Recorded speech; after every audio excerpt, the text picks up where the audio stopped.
are loading up and getting ready to head into the kitchen. We need to check on a bunch of stuff. We need to check on our experiments. We need to transfer some stuff into the fridge, and we just need to go for a general checkup. We have not left the house in, I think, over a week. Not over a week. I think like 5 days or so. We've just been at home because of all of this. It snowed like 4 or 5 days ago, something like that. Maybe like I don't know how many days ago. At any rate, we haven't left since because we haven't had to. So why bother going out in all the craziness when we don't have to? However, today it is a nice toasty 28 degrees. It is the warmest it has been since all of this craziness started.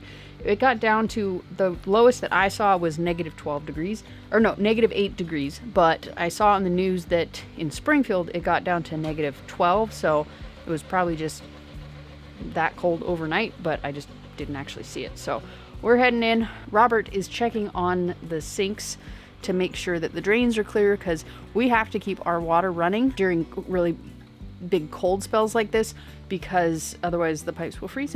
We have learned that lesson the hard way. So he's just making sure everything's good before we leave, so you know, none of the sinks or anything overflow. So that's where we are. We've made it to the kitchen. Robert is in the process of transferring what we need to transfer into the walk-in.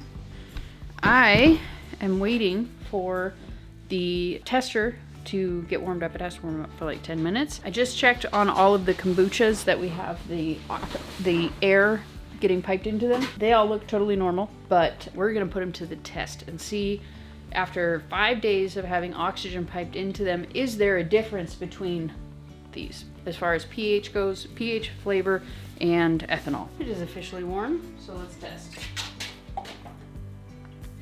There's obviously a lot more sediment in this than typically, because of the airflow, so.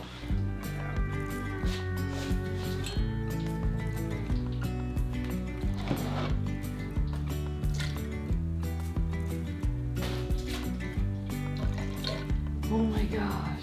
Baseline. Oh, I forgot to do the taste test.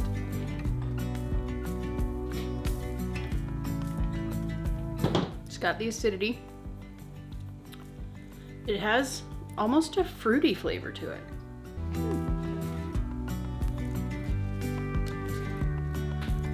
Less acidic flavor, as well as being less acidic. Last time, this one that has the air piped into it had a lower acidity level, but it didn't taste acidic at all.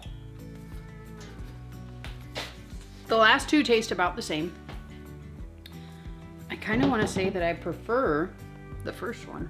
Do another round here. It's amazing how much in 4 days, how acidified this got. This one has more of a, I feel like it's pretty obviously more of a lactobacillus acidity as opposed to the acetic acid acidity. Like the balance is much more lactic. Like they're both in there. And yes, you can tell the difference. Lactic acid isn't as harsh. This is very acidic. It's 2.7, so it's very acidic, like tooth melting acidic. Like I should probably get some water. But it is also only the starter culture, which is, you want it to be really acidic when you're doing what I'm doing. Having a very acidic starter culture is ideal. So it's a good thing. And if these other three are as acidic, that'll basically mean that we need to process batches a week earlier than we are doing currently, because you don't want it to be teeth melting acidic. It doesn't taste tooth melting acidic. It tastes really good, balanced. It's got a nice acidity to it, but it's definitely noticeably more acidic. And I think the fruitiness of that first one kind of comes from it being more lactic acid than acetic acid. So I'm stoked. I'm gonna test all of these other ones and I'll come back and give you the results. Okay, so I tested all of these. I tested all of my samples from the ones that we did previous bottling, and I have figured out a way to do the second ferment that very, very mild and very negligently increases the alcohol. I'm very excited. All of them. Consistent. You guys. This is huge. Thank you. I'm gonna try a couple different things on the next time that we're in here making the kombucha, which may be this week, but it'll probably be next week. So if I am combining the two of these, and if my results stay consistent. See, the issue is it's not consistent. We end up having a lot of waste.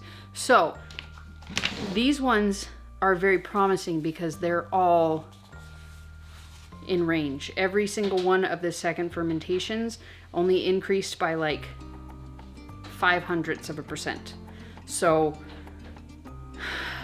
I think I finally figured out. I'm not gonna sit here and like freak out and like declare myself the kombucha master, but I feel like the title is within grasp, and we'll find out on the next fermentation. Try a couple of different ideas that will enable us to oxygenate the second ferment or the first ferment. And I've been doing some bacterial experiments as well. A couple of bacterias. The bacteria that you find typically on kombucha labels are they're not genetically modified. They are hybridized and specially grown. They're not GMO, but the ones that I was using were the original, just the spores, just the spores of those standard bacteria. They were not any kind of genetically modified. I was going down that route for a little while because so many of the manufacturers have these listed on their labels, advertises that they do not carbonate. So I was like, okay, well, maybe this bacteria helps them with that. The bacteria that they use is unable to use by any other company. I contacted a different company that has it's the same strain, it's just a different patented procedure to create that patented bacteria. And that one was kind of a dead end, basically. I talked to like the lead scientist, and he kind of I kind of walked him through what I need from it, and he kind of walked me through what that particular strain of bacteria is created to do. And it's not really something that helps with that. And that particular one only feeds on sugar and only produces lactic acid and only does it during in a certain temperature, which is way too high, and it only does it during a certain pH, which is also way too high. So none of the parameters fit. So I kind of gave up on that one. Basically, a lot of manufacturers use it in order to pasteurize or filter to the point of sterilization, and then they will add in those bacteria in order to still be able to say that it is carbonated. It has live active cultures. That's basically what the scientist told me. He also encouraged me to just use it and pasteurize. And I was like, I will stop making kombucha before I pasteurize my kombucha. I told him, thank you, appreciate his time, but it's probably not going to work out. Maybe I'll experiment with it at some point, but I'm hesitant to bring that product into my building because things that are grown and created like that really have a tendency to kind of take over, and I don't want to bring that in my building in the chance that it's like it's not genetically modified. I want to make sure that I'm stating it is not genetically modified. I would never consider using genetically modified anything in my kombuchas or ferments or anything. None of it's GMO. But hybridization oftentimes can also take over, but also it can go on the other end and they can be hybridized to not reproduce. I never got a straight answer as to whether or not they reproduce. So at any rate, we're going to go ahead. We are going to go home. And since you guys enjoyed so much the last time, the last video where we shared how we consume fermented foods, I think we're going to go ahead and do that again because I have a feeling that Robert might consume something different. I will not. It will be almost exactly the same. But I'm still going to show you because I literally eat the same thing every single day with different types of ferments injected in there. So we're going to go ahead, head home. We also have to go to the bank and the post office, and we'll see you on the flip side. I'll put a little bit of rice in there so that taco and onion. Got that going. Taco, onion, rice. Sour cream in there. Tiny bit. Little bit, not too much. See, for me, that's a little bit. Just slather it on like that. Mm-hmm. Drown my food. You're not supposed to do that. Why not?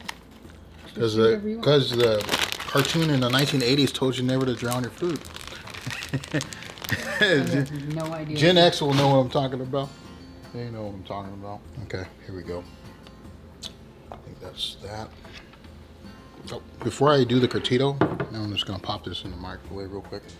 I know it's taboo for Canadians to do that. Mm-hmm. Get a little bit of coldness off of the stuff. The microwave is our eternal, like, you can't get him to stop. In our last house, we actually removed the microwave and put in a vent fan. But we haven't had the funds to be able to do that here, so he still microwaves his food. And I hate it. Yeah. I'm gonna put some cotito on this. That's pretty good. Over there, a little bit of that on there, or a lot of that on there. A lot. Yeah. That'll be our salsa replacement, basically. Even better than salsa. Yeah, better than salsa replacement. This is the first one I'm going to have. I don't know how many I'm going to have today. Probably 4 or 5. Just starting out.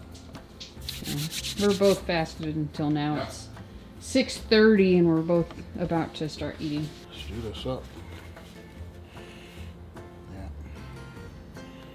Look at that. So it's the perfect ratio, I think. I got just enough in there so it won't warp it too much.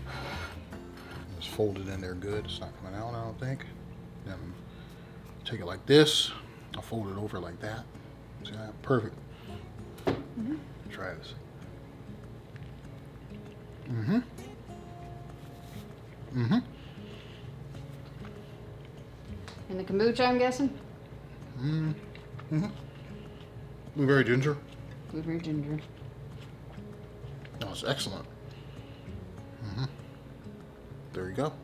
One way to use ferments in your burritos is easy with the curtido. Excellent. Now it's my turn.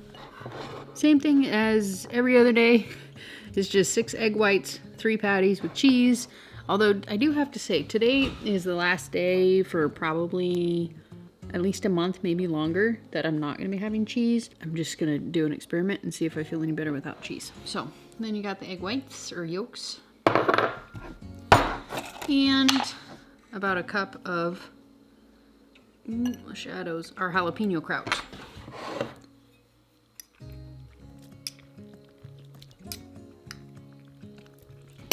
I might end up using this whole jar. This is gonna be my meal for the day. I don't expect I'll finish it, but this is just what I always cook, and then I munch on it throughout the day, because usually I eat earlier in the day. And I'm gonna finish up a bottle of blueberry pomegranate kombucha that I was working on a few minutes ago. And I'll probably have one more. It's been kind of a light kombucha day today. I've only had one so far. So I'm gonna go ahead, finish up my meal. Hopefully this gave you guys a couple of other ideas. And I do have to say, with Robert's Taco, if you have never tried sauerkraut of any variety, even just plain old sauerkraut on a taco, let me tell you, you are missing out, because that is phenomenal. You will never be able to eat a taco without some kind of fermented food on it ever again without being disappointed. So definitely give that one a try. I'm just sharing with you mine, even though it's basically the same, but this dish is going to taste completely different than the one that I showed you guys in the last video, because the ferments are so different. They are equally umami and delicious, but this one's got a little bit of a kick to it. It's nothing crazy, but it just helps to intensify the flavors. And I mean, really, once you start consuming fermented foods, everything just is boring after that. Like, you have no idea how amazing fermented foods make your food taste just so much better. So hope you guys enjoyed this video today. We'll bring you along for the next one, of course. We do have some exciting stuff coming up.